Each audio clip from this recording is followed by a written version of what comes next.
mais en fait, Stéphane, pourquoi est-ce que Trump et Kim n'ont tout simplement pas signé directement un traité? Ouais, je l'avais pas mentionné pour une raison assez simple.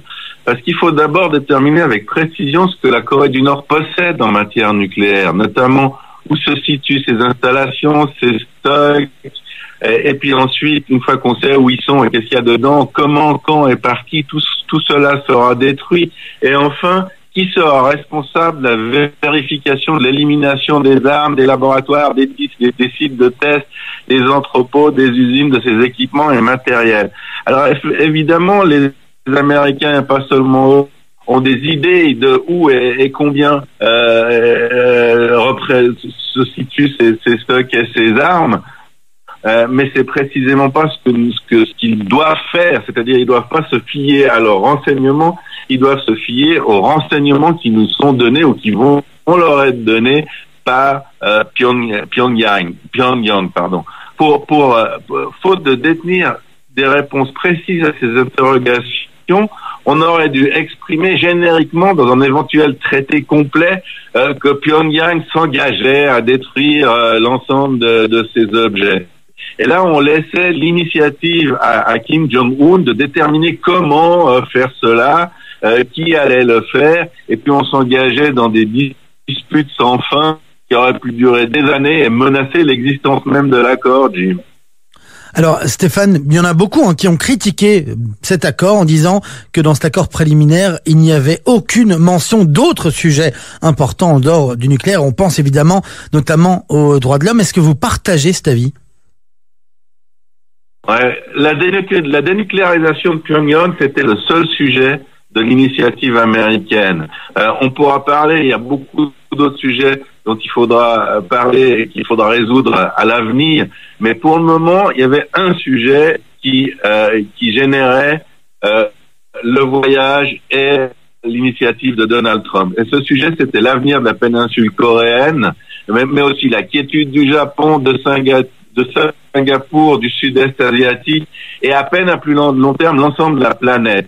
Alors, coexister avec la dictature la plus hermétique de la Terre, possédant les capacités de construire des bombes atomiques et développant des missiles pour les transporter, eh bien, à tous les points de vue, c'était le danger le plus urgent à résoudre pour l'humanité. Et il y a beaucoup d'autres pays qui connaissent des problèmes de droits de l'homme, mais aucun autre qui dispose de l'arme atomique et qui terrorise l'ensemble de la planète.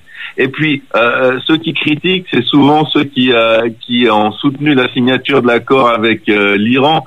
Et on rappelle à nos auditeurs qu'il n'y avait pas une ligne et pas un mot qui parlait de la situation des droits de l'homme en Iran, qui vaut guère mieux qu'en Corée du Nord. Et puis, depuis la signature de cet accord, il y a 3 ans, eh bien, l'état des droits de la population iranienne n'a pas avancé d'un iota. Donc, si on arrive déjà à dénucléariser la Corée du Nord, eh bien, ce sera l'essentiel, malheureusement, parce qu'on sait que la situation des droits de l'homme est terrible en Corée du Nord. Mais je suis sûr qu'après, l'idée de l'administration américaine, c'est de s'occuper de tous les problèmes, Jim.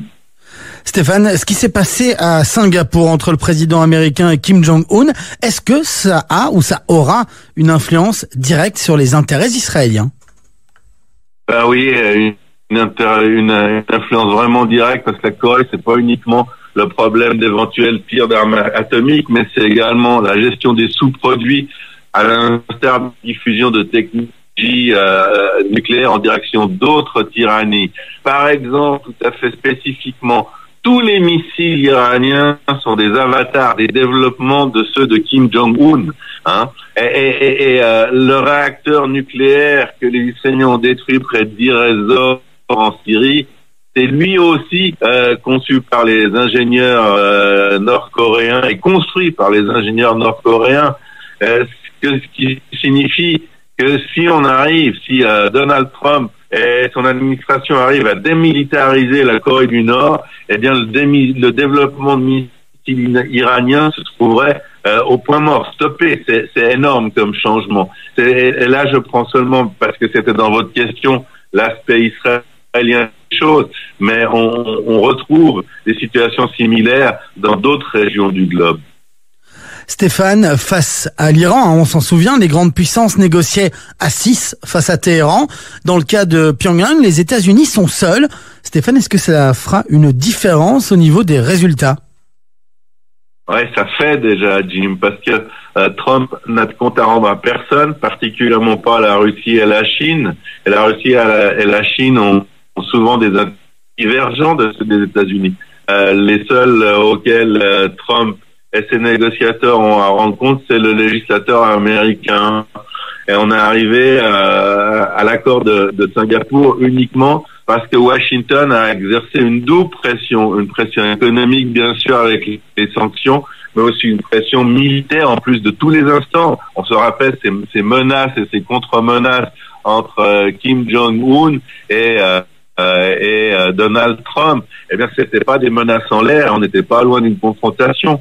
Et puis, dans le cas de l'Iran, il n'y avait pas cette pression militaire. Donc l'Iran avait tout son temps pour négocier avec les 5+1, et puis elle négociait à hauteur d'yeux, à qualité égale, si je peux me permettre, à les 6 plus grandes puissances de la planète. Et puis c'est pas comme ça qu'on met au pas en dictateur. En dictateur, ça se met au pas en utilisant, en jouant entre la puissance économique, la menace militaire, en faisant bien évidemment tout ce qui est possible et nécessaire pour que ça ne dégénère pas en conflit. Cette fois, eh bien, la négociation se déroule sur de bonnes bases, qui n'était pas le cas pour l'accord avec l'Iran.